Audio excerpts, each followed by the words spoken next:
Falar com os irmãos sobre as coisas de Deus.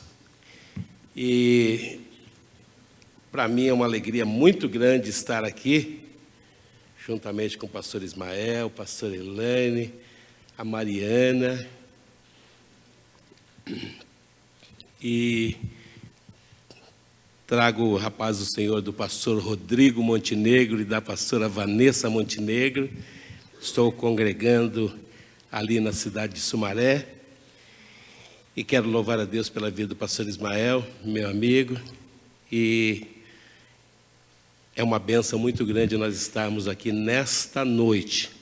Sem mais delonga, meus irmãos, nós vamos ler a palavra de Deus mais uma vez. O texto é Atos capítulo 2, versículo de número 43. Em cada alma havia temor, e muitas maravilhas e sinais eram feitos pelos apóstolos. Eu tenho aqui a outra referência que eu quero ler com vocês, que se encontra no Salmo de número 128 e o versículo de número 4. Diz assim o texto sagrado: Eis que assim será abençoado o homem que teme ao Senhor. Meus irmãos, antes de começar a falar sobre o assunto pelo qual eu estou aqui nesta noite, no ano de 2008, eu escrevi um livro de versos. E eu gosto muito de escrever versos. E aí, toda igreja que eu vou pela primeira vez, eu faço um verso para aquela igreja. E aqui não foi diferente. Fiz um verso aqui para vocês e espero que vocês gostem. Se vocês gostarem, vocês digam no final para mim, tá bom? Diz assim o verso que eu fiz: Chego nesta bela igreja com o coração cheio de amor e quero lhes cumprimentar com a doce paz do Senhor. Só tem 2 irmãos na igreja? Estou cumprimentando vocês. Vamos voltar de novo. Vamos começar outra vez. Chego nesta bela igreja com o coração cheio de amor e quero lhes cumprimentar com a doce paz do Senhor. Oh, maravilha! Tenho uma incumbência muito maior que meu dom. Por isso, com reverência, falo hoje nesta Ebom. Com uma expectativa, hoje Deus irá falar. A todos os presentes, Ele vai abençoar. Ele operou no passado, hoje também vai operar. O Espírito está buscando nos corações um lugar para fazer maravilhas e também fazer sinais, como na primeira igreja Ele fazia lá atrás. A igreja odierna tem poder e muito mais. Ela é santa e eterna e tem dons pentecostais. Uma marca que eu vejo na igreja desse tempo.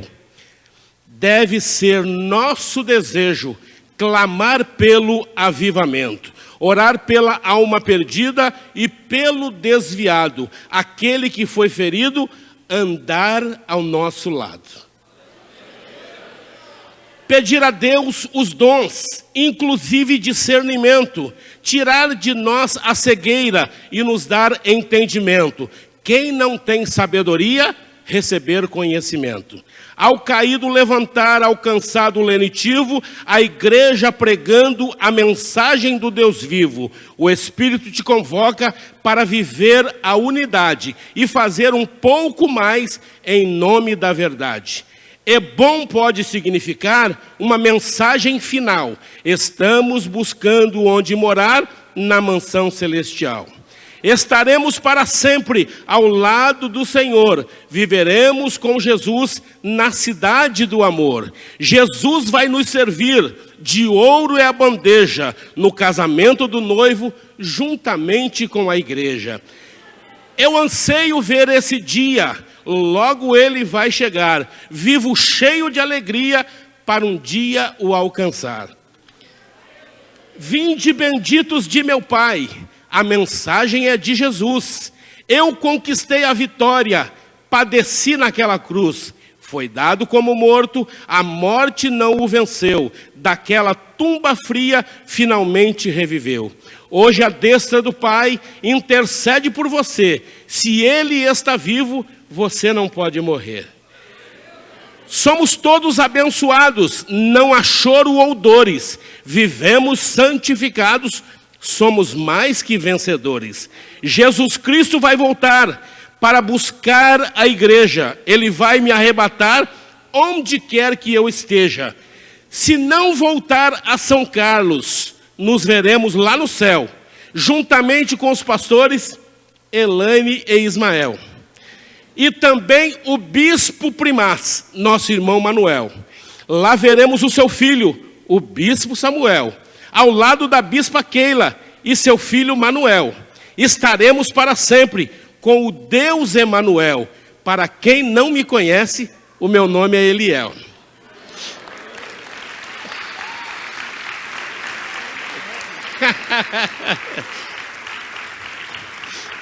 Maravilha, irmãos. Falando agora sobre o assunto, sobre Atos capítulo 2, versículo 43, nós vamos falar sobre o temor do Senhor. Aquela igreja primitiva de Atos capítulo 2, se ela continuasse daquele jeitinho que ela era naquele tempo, não haveria a oração Maranata, ora vem Senhor Jesus, porque os irmãos não iam querer nem que o arrebatamento acontecesse, porque o céu já era na terra. Mas, como tudo que tem o dedo do homem caído, logo você vai encontrar Ananias e Safira pecando, mentindo ao Espírito Santo. Daqui a pouco você encontra o apóstolo Paulo brigando com o nosso irmão, fugiu o nome dele agora. Não, com Barnabé. Aí depois nós vamos encontrar ele afrontando Pedro e mostrando que Pedro estava deixando a desejar. Nós sabemos a história.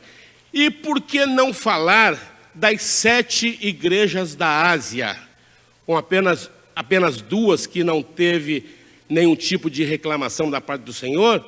Mas, por exemplo, se você pegar a igreja de Laodiceia, é a igreja que não é fria e nem é quente. Se você pegar a igreja de Tiatira, é a igreja que é convidada ao arrependimento.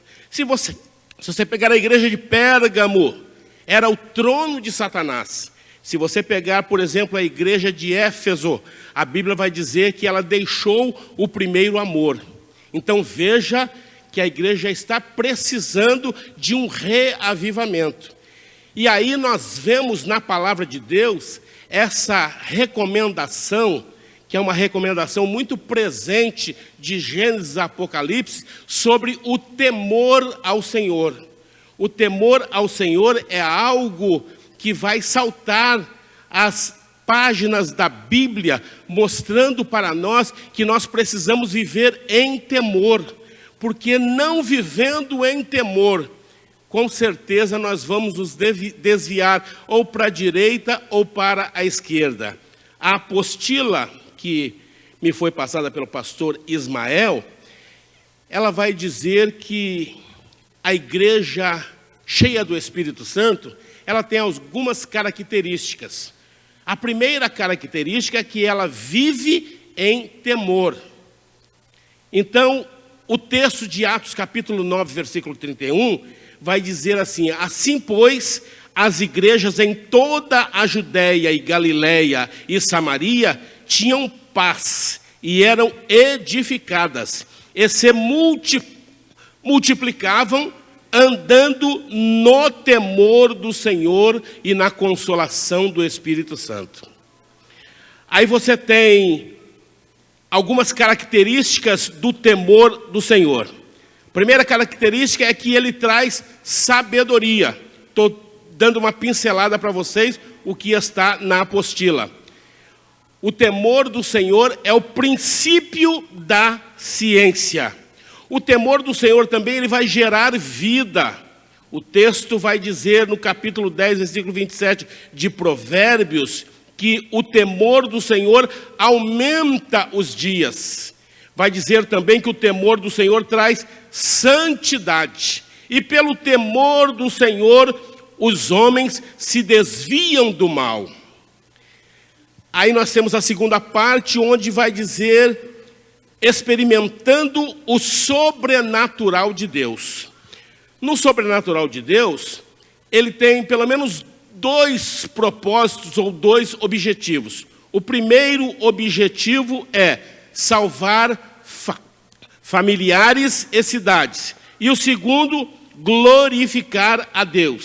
Então você tem, por exemplo, a mulher samaritana e você tem também o endemoniado gadareno. Eles encontram-se com Jesus e quando encontram-se com Jesus, eles ficam tão maravilhados com a graça que eles veem na pessoa de Jesus, que eles querem estar com Jesus o tempo todo. A mulher samaritana, que era uma mulher mal vista pela sociedade da época, ela se torna missionária e ganha toda a cidade. O endemoniado gadareno, ele quer ser discípulo de Jesus, ele quer andar com Jesus, onde Jesus fosse, ele queria estar junto. E aí Jesus vai nos ensinar algo quando fala com aquele endemoniado. O que Jesus fala? Olha, volte para a sua família, vai lá para a sua casa. Agora você é um sinal ali que Jesus faz maravilhas e que Deus transforma aquilo que ninguém valorizava, aquilo que não tinha valor algum para a sociedade. Deus pega, transforma e faz com que este homem seja alguém conceituado na sociedade. Então eu aprendo que quando Jesus transforma a nossa vida, a primeira pessoa que deve receber este impacto da nossa transformação é a nossa família. É na nossa família onde nós iremos dar o testemunho daquilo que Jesus fez, porque é a nossa família que nos conhece. Quando nós demos trabalho lá atrás, na vida pregressa, foi a nossa família que sofreu conosco. Mas agora, transformado, a nossa família terá que experimentar isso da parte do Senhor. E agora nós temos os sinais e maravilhas que eram feitos por meio dos apóstolos. Por exemplo, você encontra Pedro no capítulo 3 de Atos, encontrando ali na Porta Formosa com aquele coxo. E você encontra no capítulo 9, versículo 34, ele encontrando com Enéas. No capítulo 3, o coxo está ali paralítico, não anda. Ele está coxo ali pedindo esmola. No capítulo 9, a Bíblia vai dizer que Enéas está há 8 anos paralítico, não andava, não saía do lugar. Quando Pedro e João encontram-se com aquele coxo, ele fala para o coxo assim, olha para nós. E o coxo acha, o texto sagrado vai dizer que o coxo está pensando, vou receber uma oferta, vão me dar uma esmola, é um dinheirinho a mais que eu vou ganhar.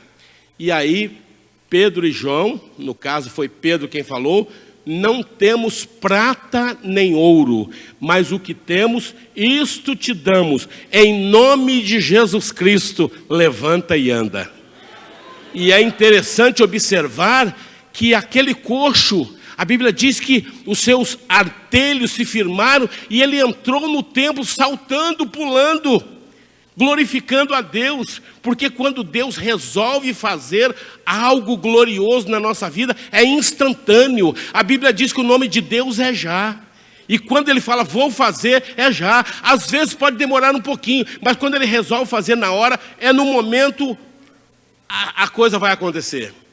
Lá no capítulo 9, quando ele encontra com Enéas, Enéas estava deitado naquela cama, 8 anos ele não andava.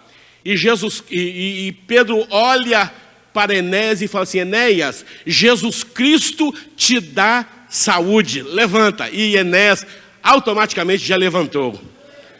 O nome de Jesus, ele é poderoso. É o nome de Jesus que pode te curar nesta noite. É o nome de Jesus que pode operar maravilhas na sua vida. E aí, como Pedro estava em Lida, os irmãos de Jope falaram assim: olha, morreu Tabita. Tabita morreu, ela está morta. E as irmãs estavam ali, toda chorosa, toda triste. Falou: olha, ela quando tinha o culto das irmãs, o círculo de oração, quando tinha a festa da CIB, era ela que costurava a roupa para a gente. Ela era uma costureira que fazia muitas obras boas, dava esmola. Ela era uma mulher abençoada. Vamos chamar Pedro. E chamaram Pedro. E Pedro vem. E quando Pedro chega, aquelas irmãs começam a chorar ao lado de Pedro. E chora daqui, chora dali. E começa a falar. E Pedro, quando percebe isso, fala assim: irmãs, dá uma licencinha para mim, fica um pouquinho lá fora vocês. E aí Pedro, sozinho ali, a Bíblia diz que ele ora ao Senhor. E Tabita, que significa Dorcas, se levantou e Pedro entrega Dorcas totalmente viva para a glória do Senhor. Então são as maravilhas que nós vemos. E para nós passarmos para o próximo tópico, nós vemos no capítulo 5, a Bíblia vai dizer que a sombra de Pedro ia passando, eles colocavam as pessoas que estavam endemoniadas, pessoas enfermas, doentes, para que só a sombra de Pedro passasse, curasse alguém que estivesse naquela situação. E a Bíblia diz, no capítulo 5, no versículo de número 16, que até das cidades vizinhas concorria muita gente a Jerusalém, conduzindo enfermos e atormentados de espíritos imundos, os quais todos eram curados. Irmãos, isso me chamou a atenção, eu até grifei: todos eram curados. Nos nossos dias, a gente fala: olha, se Deus fizer com uma pessoa, irmãos, o nosso Deus continua o mesmo. Ele tem graça para todos nós. A graça do Senhor é para alcançar todo esse auditório.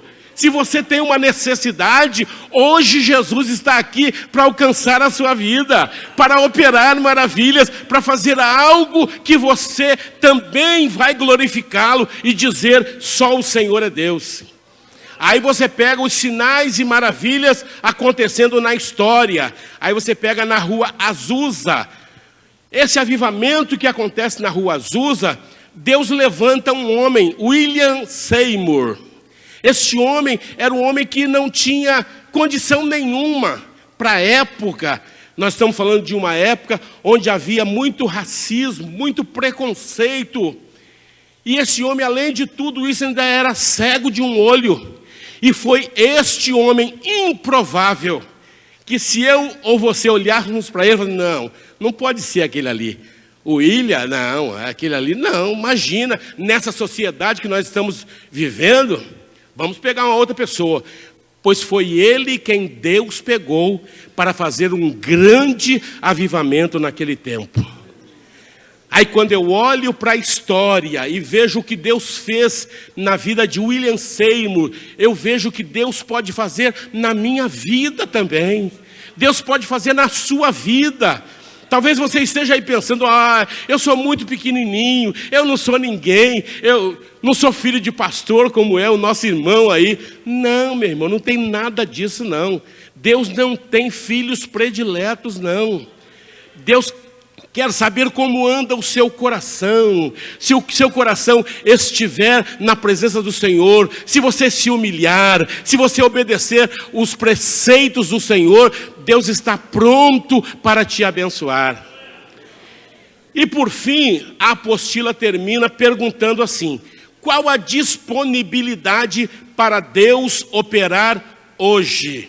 Aí eu cito para vocês Hebreus capítulo 13, versículo de número 8. Jesus Cristo é o mesmo ontem, hoje e será eternamente. Qual é a possibilidade de Deus operar nos nossos dias, no dia de hoje? É a mesma dos dias dos apóstolos.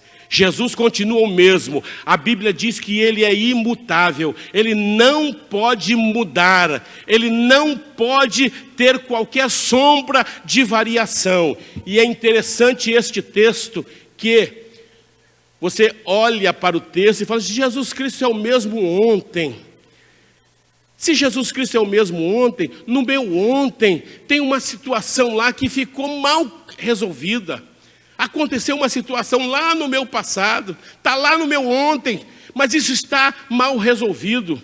Eu quero dizer para você que Jesus Cristo vai lá no seu ontem e passa uma borracha e apaga tudo que estiver te trazendo desconforto, que você não consegue se livrar disso. Jesus te livra disso nesta noite. O grande problema nosso é o passado nos afrontar, é o passado muitas vezes se levantar como fantasma contra nós. E aí você teve uma vida lá atrás que alguma coisa não ficou consertada, alguma coisa não ficou de acordo, e você fica hoje sofrendo amargamente por causa disso. A Bíblia vai dizer que Jesus Cristo é o mesmo ontem. Ele vai lá no seu ontem. Jesus Cristo é o mesmo hoje. Ele vem no seu presente.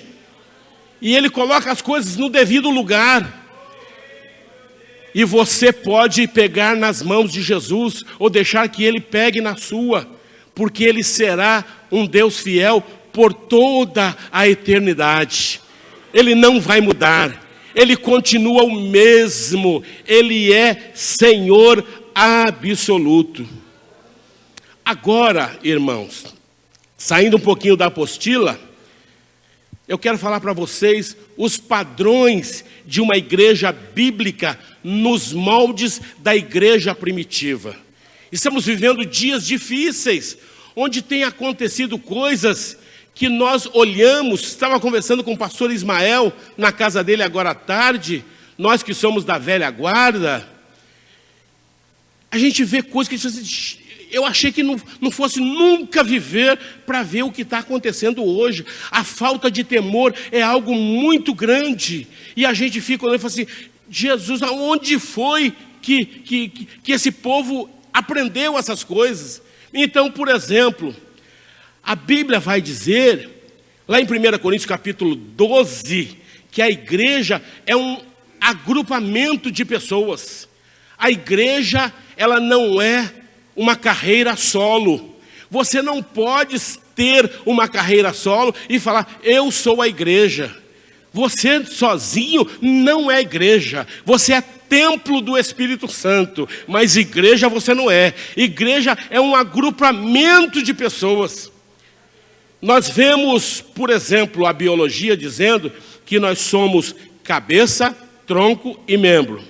A Bíblia diz que nós somos corpo, alma e espírito. Portanto, nós somos tricotômicos. Se nós somos tricotômicos, nós cremos em um Deus que é trino: Pai, Filho e Espírito Santo. Por isto, nós não somos unicistas. Nós não cremos em um único Deus. Cremos em um único Deus, mas que se apresenta em 3 pessoas. É um único Deus, mas que se apresenta em 3 pessoas. Esse negócio de unicismo, um Deus que se apresenta, Jesus é Pai, Jesus é Filho, Jesus é o Espírito Santo, não existe isso não.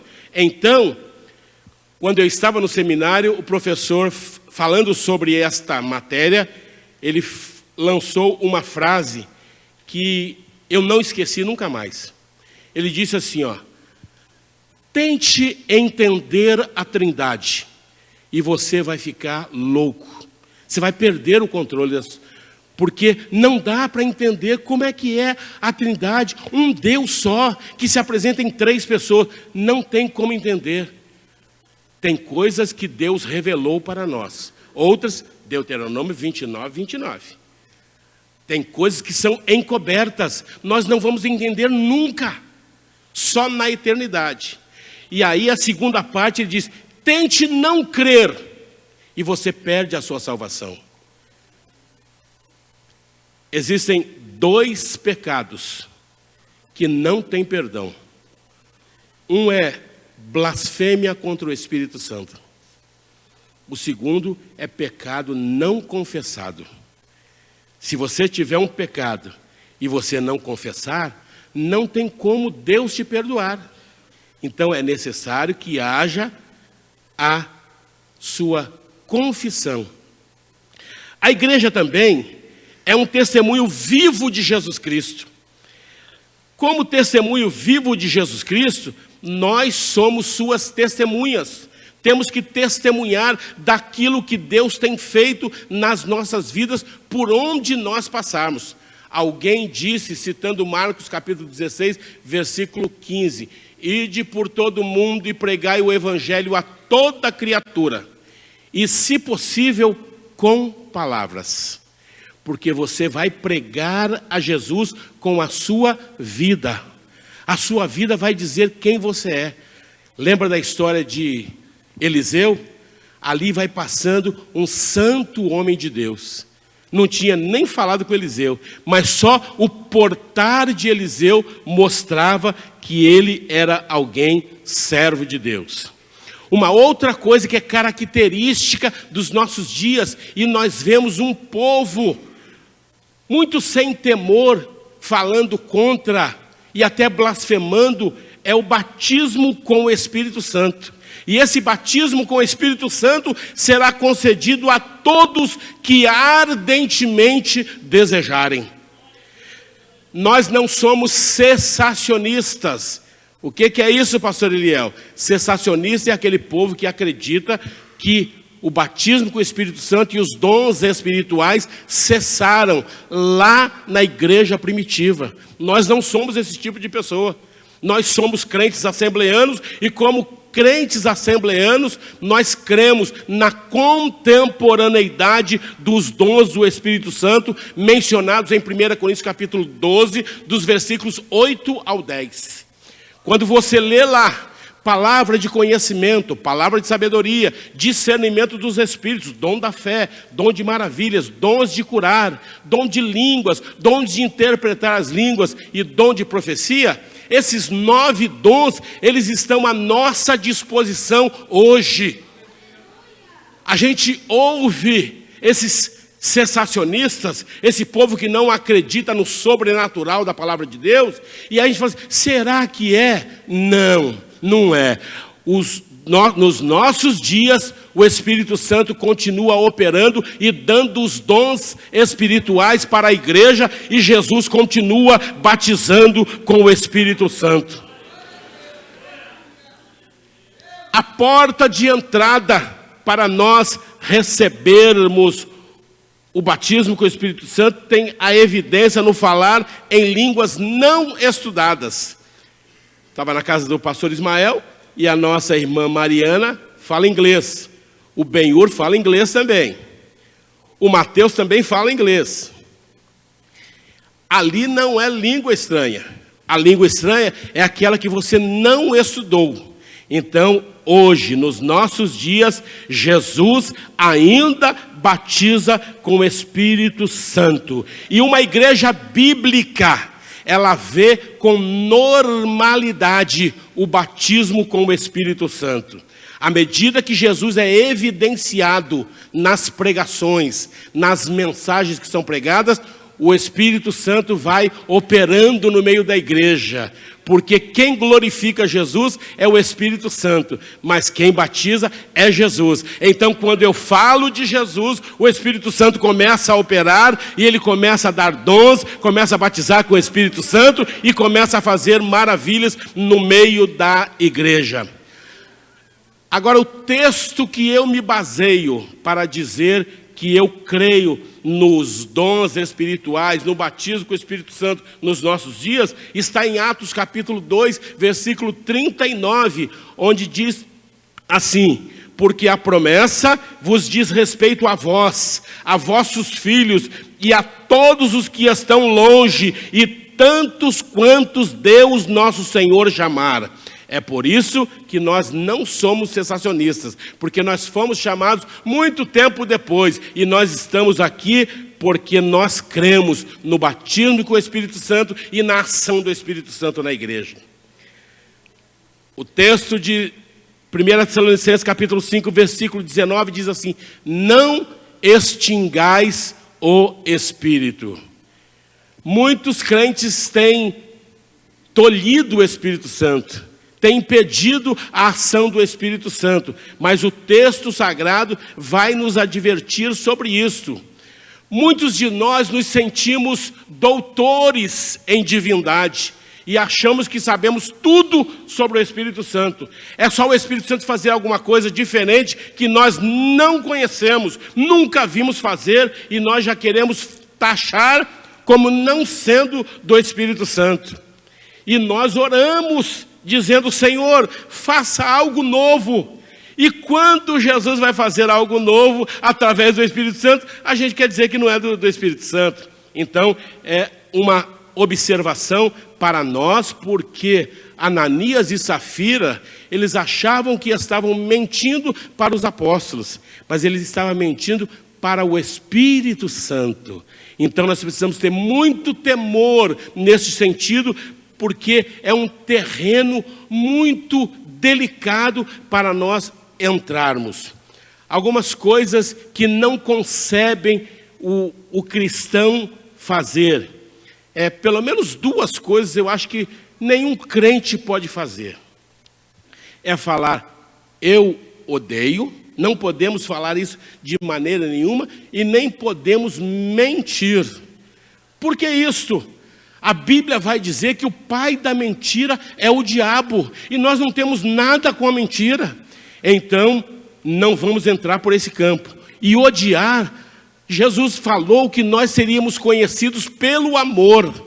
Então, é uma outra questão também que nós não podemos conceber. Agora, a igreja bíblica do nosso tempo, ela também expulsa demônios. Jesus disse: esses sinais seguirão aos que creem, em meu nome expulsarão demônios. Todos nós vimos, agora há pouco tempo, um pastor de uma igreja neopentecostal tentando expulsar o demônio em nome de Jesus, e o demônio não saindo. Aí ele pegou e falou assim: já que o demônio não saiu em nome de Jesus, eu expulsei no meu nome mesmo. Irmãos, olha a falta de temor, aonde chega? Aonde chega a falta de temor? Jesus vai nos ensinar que existem algumas castas de demônios que só saem com jejum e oração. Se nós não estivermos com a nossa vida de jejum e oração em dia, o demônio não obedece. O demônio insiste, fica ali e não sai. E tem muita gente ensinando que a igreja não precisa jejuar e muito menos orar. Por que isso? Porque Jesus já sabe de tudo, não precisa falar, ele já sabe, não precisa orar. Aí o outro fala assim: não precisa jejuar porque o sacrifício já foi feito na cruz do Calvário. Foi Jesus quem nos ensinou isso, e nós não podemos cair nas ciladas do adversário, na falácia do adversário, porque eu lembro quando eu estava no seminário que vinha pessoas com umas palavras suaves, doces, contando um monte de verdade, e no meio da verdade colocava uma mentira. É a mesma coisa, você está com muita sede, e você pede água para alguém, e alguém pega um copo cheio de água e coloca uma gota de cicuta. Conhece cicuta? Foi o veneno que matou lá Sócrates. E coloca uma gota de cicuta. Você vai morrer, porque toda aquela água ali tem água, mas tem uma gota de veneno.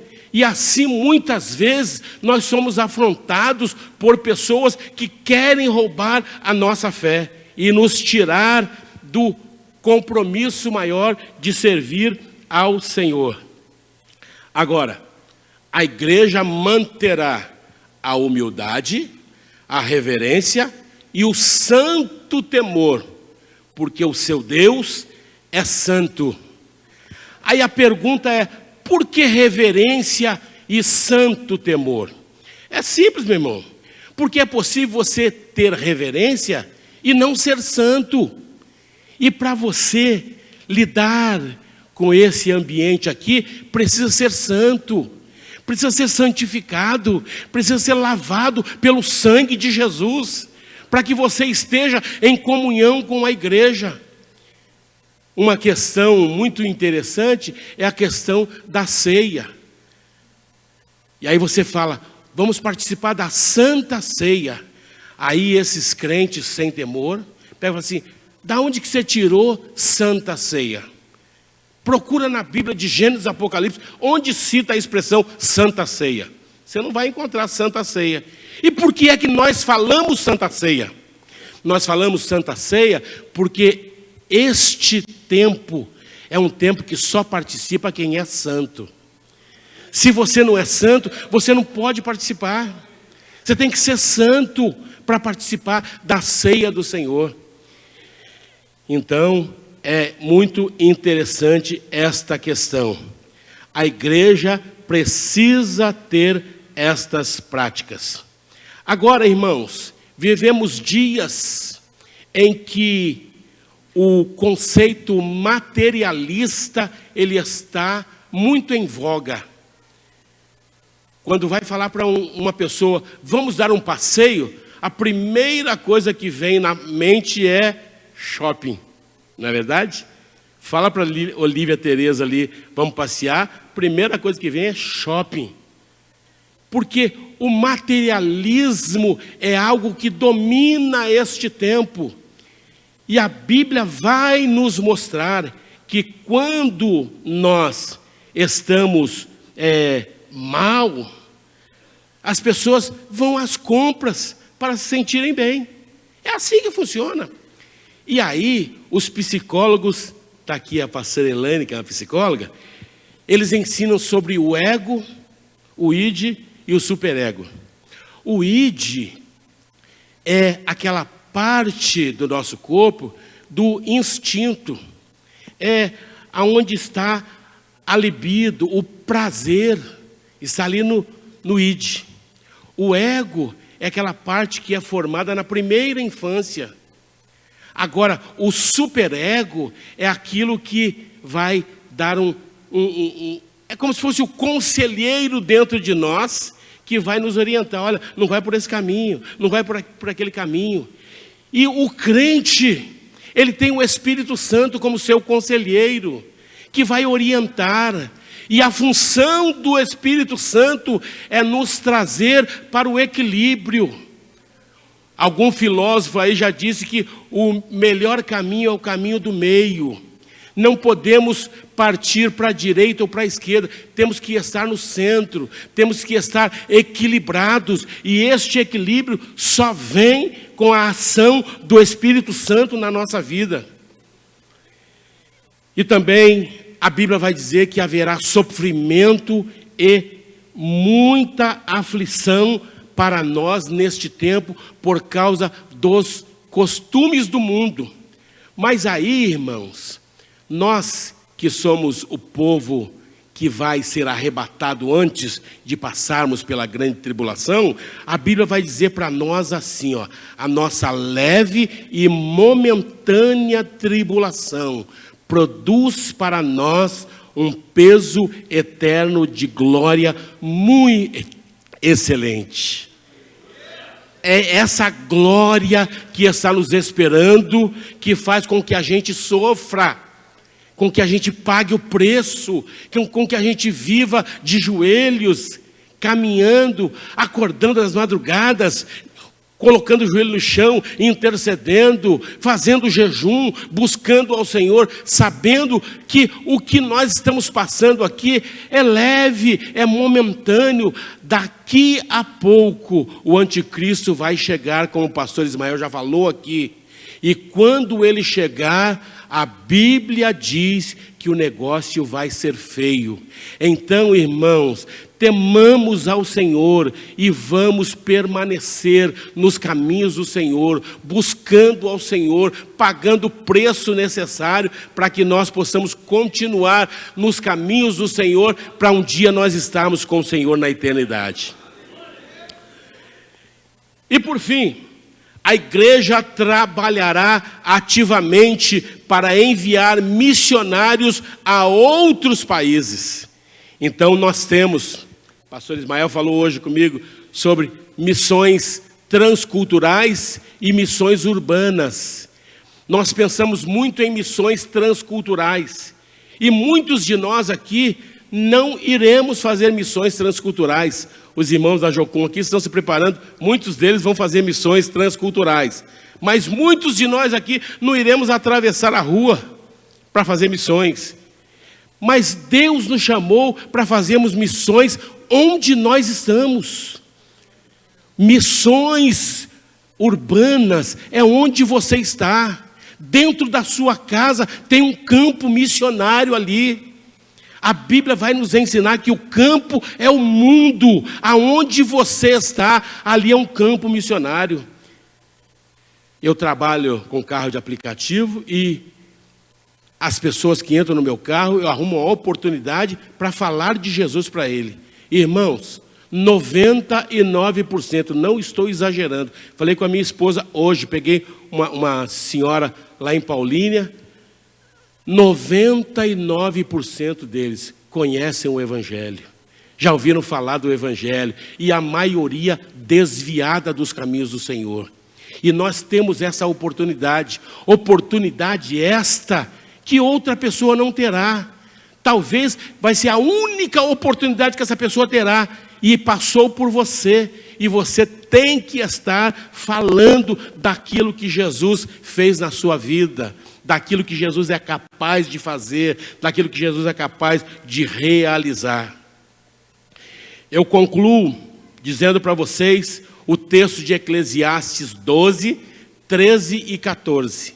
Neste texto nós vemos o autor dizendo assim: de tudo o que se tem ouvido, o fim é: teme a Deus e guarda os seus mandamentos, porque este é o dever de todo homem, porque Deus há de trazer a juízo toda obra e até tudo o que está encoberto, quer seja bom, quer seja mal.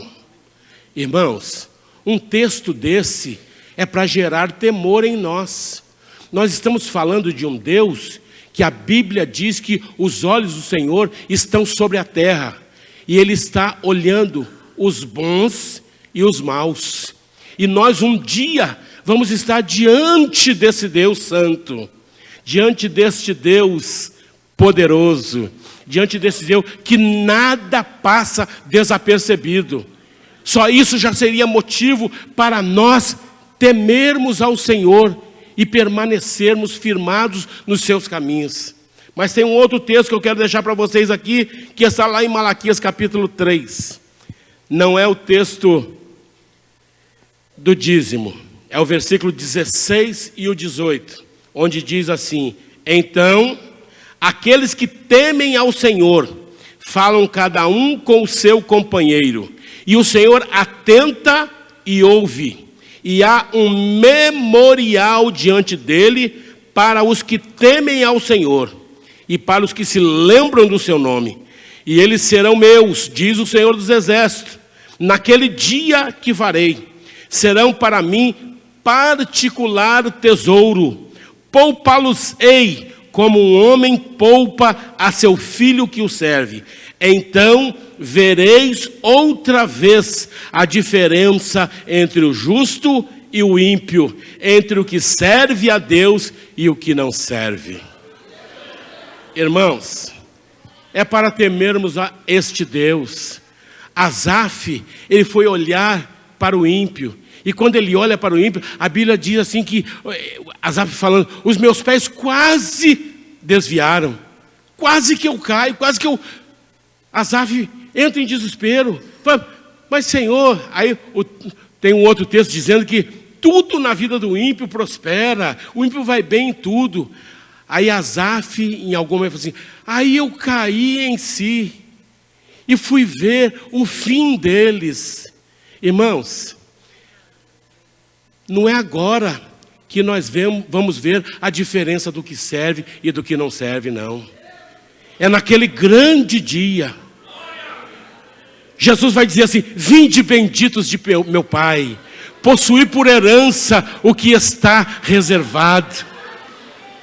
Irmãos, a Bíblia vai dizer nesse texto aqui que há um memorial diante de Deus. O texto de Isaías 49:15, que falou que eu tenho o seu nome gravado na minha mão. Para pensar nisso, irmãos, no momento de maior aflição da sua vida, que você pensa: Jesus não está me ouvindo, ele não sabe que eu estou aqui. Ele está vendo o seu nome ali nas palmas das suas mãos. Ele te conhece. Ainda que uma mãe se esqueça do filho que amamenta, todavia eu não me esquecerei de ti. Então, meus irmãos, que Deus abençoe a vida de vocês, que vocês fiquem com esta palavra. Temam ao Senhor em todo tempo sejam pessoas tementes a Deus. Eu lembro aqui agora de Neemias, quando ele estava governando, ele vai falar com Deus, ele fala assim: Deus, todos que passaram antes de mim fizeram coisas execráveis, pegaram dinheiro do povo, usurpou e deu trabalho escravo, fizeram tanta coisa, mas eu não fiz nada disso. Senhor, lembra-te de mim para o bem. Irmãos, quando você estiver na encruzilhada da vida, que você estiver pendendo para o pecado, aí você lembra-se do Senhor, desse texto, que o Senhor, os olhos dele tudo vê, ele contempla todas as coisas. Eu termino com essa ilustração aqui agora, de um rapazinho que estava sendo assediado por uma moça, e a moça queria pecar com ele. E essa moça: olha, vamos para aquele lugar ali, que ali é escondidinho, ninguém vai ver. E aí ele ia, chegava: ih, aqui o irmão pode passar, vai me ver. Aí então vamos para outro lugar. Aí foi para outro lugar. Aí sai procurando lugar aqui e ali para ver, para eles pecarem. Até que por fim, eles acham um lugar que era muito ermo. Eles estavam abandonados ali, só os dois. Aí a moça, a ímpia, que queria desviar o irmãozinho, falou assim: olha, aqui só Deus pode nos ver. Ela falou: então, por temor a Deus eu não vou pecar. Que Deus em Cristo nos abençoe em nome de Jesus.